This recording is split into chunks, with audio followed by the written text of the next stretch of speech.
Governor, can I just get you to say hi to our camera? We're live streaming you. What's at stake with this next election? All right, let's do it. Hey, well, everything's at stake here. This is the difference between freedom and socialism.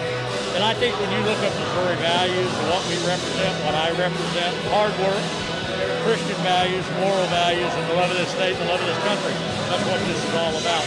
And not only that, with a proven record of what we've done. So, we're going to keep doing that message on Missouri here. And we got to do a balanced approach to Missouri. There's a big difference between the city areas and the urban areas, or the rural areas, and you got to balance that every day. That's what we're going to continue to do. Do you think we're in position to recover from this economic downturn? Yeah, we're so fortunate in Missouri. We're in the top 5 in the United States right now for getting our people back to work on the unemployment numbers. We put over 365,000, over 200,000 has been back to work.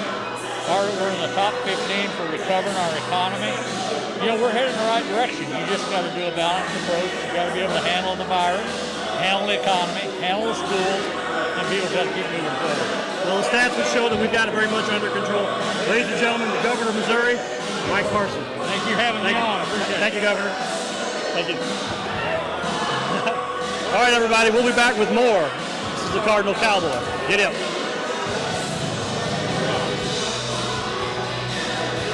So here we are live. Scott Lewis, St. Charles County Sheriff. How are you doing today? I'm great. How are you? So what did you think about the event today with the governor? It was great. I appreciate especially the message about supporting law enforcement. And it was a good event.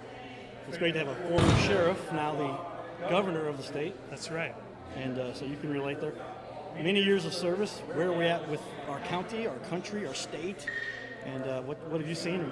Where are we going? It's been a challenging time, especially with all the unrest around the country. And, I'm just, events like this kind of boost your morale a little bit, that we've got people like the governor and the attorney general and the secretary of state and Congresswoman Wagner. She's been just terrific supporting law enforcement, so appreciate it. Do you expect an exciting week now until the election, and then what do you expect after the election? That's a good question. Yeah, right. We just, either way, we don't know what to expect. So, with regard to where we're at, is the country in a good position? Do you think that, you're a leader in the protection side of the government here, that anything given, we can handle it? Oh, sure.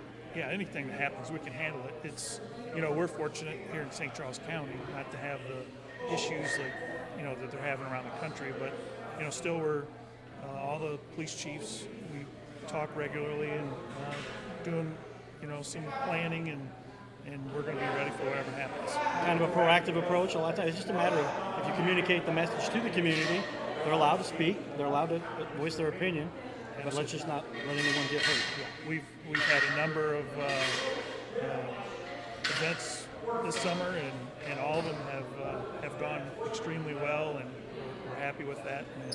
And like I said, we're planning, we're prepared. And whatever happens, however the election goes, we'll be ready for it. Ladies and gentlemen, St. Charles County Sheriff Scott Lewis. Thanks for joining us. Thank you. Yep. Good seeing you. All right, guys. We'll be back with a little more. Thanks. Ladies and gentlemen, we are with Missouri State Rep Chrissy Sommer. Chrissy, welcome to the show. How are you? Hi, I'm doing great. In the community, very active in the legislature, where you and I have had a lot of talks about where things are going and the kind of what it really takes to be a state rep. Where are we at right now? What's going to happen this next week? So obviously elections are coming up in 1 week from today. That's going to be a huge thing, a huge turning point for possibly our country. Hopefully it goes in the right direction and not the wrong direction, and right means right. As a business owner for eons, and then obviously a state rep, I know that, if we don't get the right people in office, it can be a detriment to businesses, employees, our economy, our kids, everything. So, kind of a volatile situation across the country. Kind of depends on what part of the message do you listen to, what the mainstream has to say versus what you may find on your own on the internet, and sometimes what kind of sources you have there. Are we in a position now to understand this? Does the media have a bigger influence than normal? Well, I would say the media has a really big influence, because when I put on the news, it's ad after ad after ad after ad. And even nowadays with social media, there's so much advertising through YouTube, and you log on to Facebook and an ad pops up. So, I mean, you're just bombarded with information. It's not always correct information. So, I'm one of those that if I see something, I try to figure out both sides of the story and see who's really telling the truth. So yeah, it seems as though very often, and this is kind of the nature of the beast, our media puts out the message that's the most shocking, it's yes. the most exciting. Headlines. Headlines, Right? Yeah. And there's studies that Yeah. have been done to show that many times people don't read past the headline. No, they don't. To realize that the headline was essentially The the gotcha. inference, the question, and then down later it says, well, it wasn't necessarily the case. Exactly. But unless you read the article, you wouldn't know that. There's a lot of times I correct people. I'm like, did you read more than the headline? Because that headline was a shocker or a get you, or to just make you repost it. But really, the article a lot of times doesn't even have anything to do with it. So yeah. Well, okay, so are we in position now? Is the public becoming properly informed, or are there still a lot of misinformation that's permeating that many people aren't getting the full picture? I think that there still is a lot of misinformation. You just see it over and over with the ads. People that I have served with in the House and in the Senate who are running for positions of higher up, who literally are blatantly not telling the whole truth. They're spinning it. They're putting that spin so people think that they're somebody that they're really not.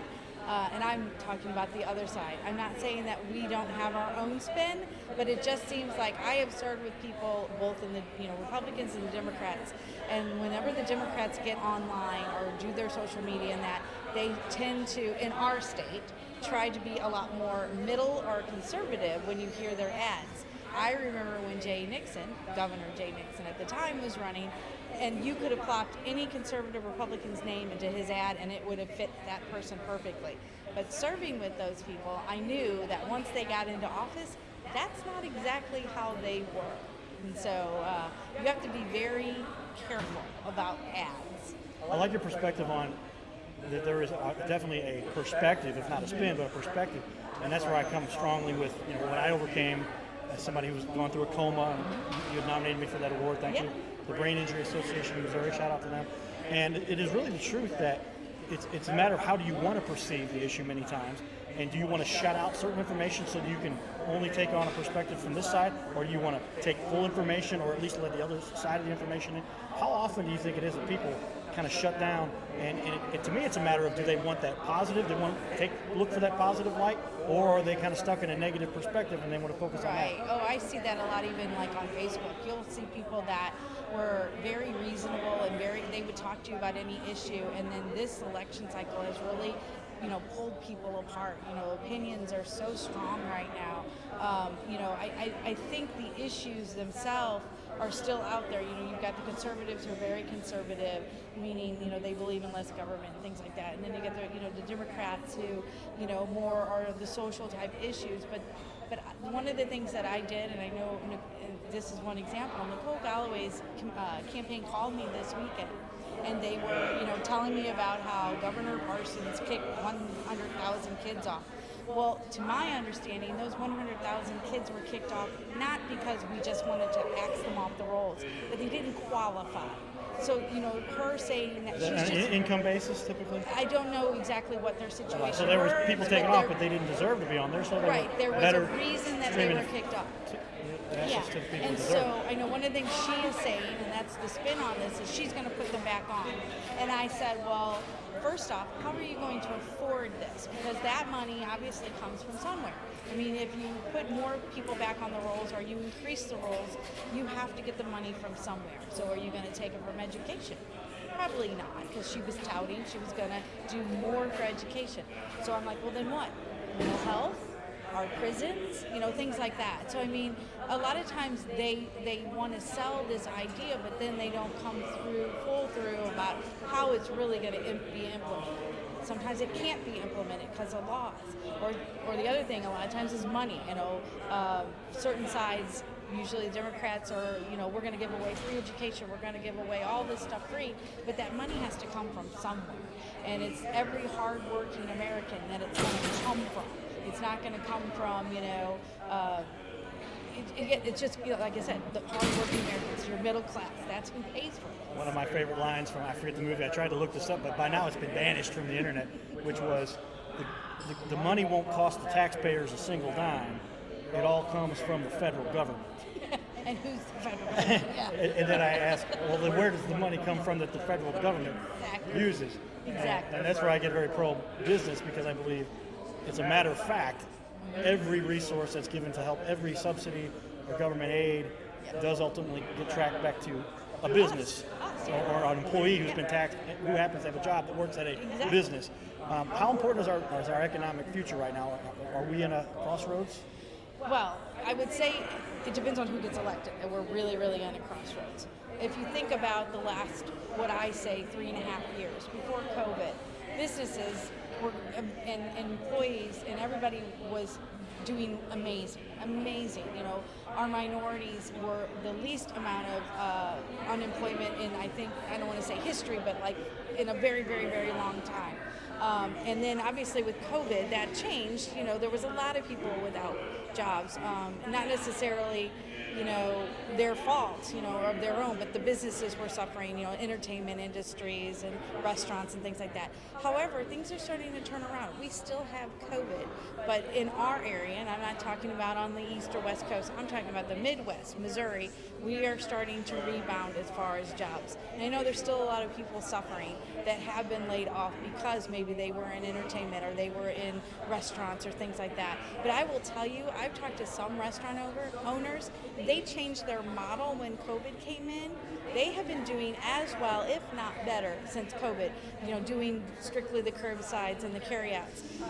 The downside with that is, I know people that were waitresses and they were laid off because obviously they didn't need the inside help. So the money was still coming in. They still had employees that they brought in, so some of the waitresses came back to do like the curbside running.